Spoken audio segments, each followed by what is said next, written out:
Breaking news as we come on the air at 9 o'clock Eastern time, middle of the night in Kyiv, Ukraine, where Russia's attacks are heating up.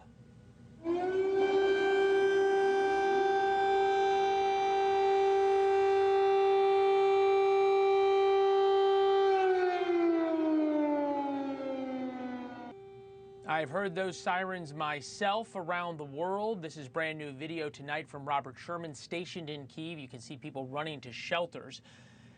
Sherman tells us those sirens have been going off on and off throughout the day, including right when Zelensky arrived at the White House. So the Russians wanted to make that point.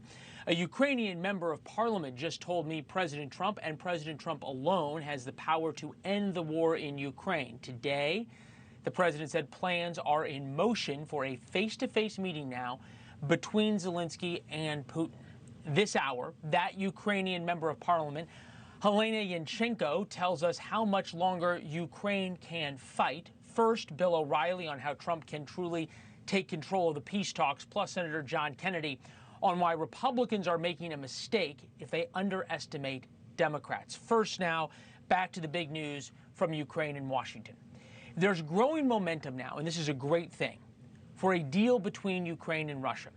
And President Trump, big news today, will not rule out American boots in Ukraine to enforce the peace deal. When it comes to security, there's going to be a lot of help. It's going to be good. They are first line of defense because they're there. They're Europe. But we're going to help them out also. We'll be involved. Well, a number of military experts say that's the only way Ukraine gets real security. So here's how it would work. It would be security guarantees from NATO. Russia gets the land it seized from Ukraine. All of this sounds great, as long as Putin actually lives up to the deal, because he has broken them over and over and over again, even during President Trump's time in office. Today, the president said Putin and Zelensky could meet in the near future. That meeting would be followed by a trilateral meeting with President Trump. All of this is extremely welcome news, but it's worth pointing out. Brokering peace is important, and it is a worthy and noble cause. But it's only half the game. The price of peace matters just as much, and that's our Why It Matters segment tonight. So far, Vladimir Putin has done nothing to show he's ready for peace, not a single concession. He has a say in this, a huge say. A lasting peace requires meaningful security guarantees. Putin could give back some of his gains in exchange for security guarantees. The Europeans want that NATO-like pact that would commit forces to defend Ukraine. The whole point is to keep Putin from going back to war, as he has done every single time. Trump thinks he can. I'm optimistic that collectively we can reach an agreement that would deter any future aggression against Ukraine, and I actually think there won't be. I think that's even overrated, largely overrated.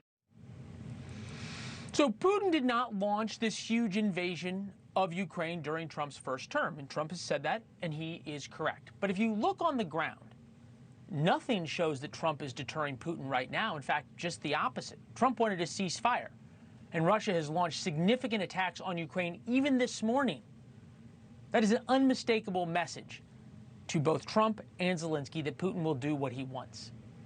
Russian troops on the front lines, well, they're taunting America. Here you can see an American-made armored vehicle speeding into battle. And look at that. The Russians put up the Russian flag and the American flag flying above it. The Russians called it a sign of the times. Evidently, they captured that vehicle from the Ukrainians.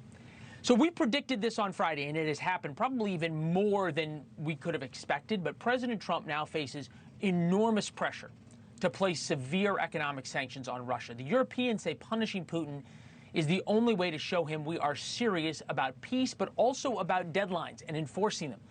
Bill O'Reilly writes in his message of the day that Putin has the upper hand in these peace negotiations.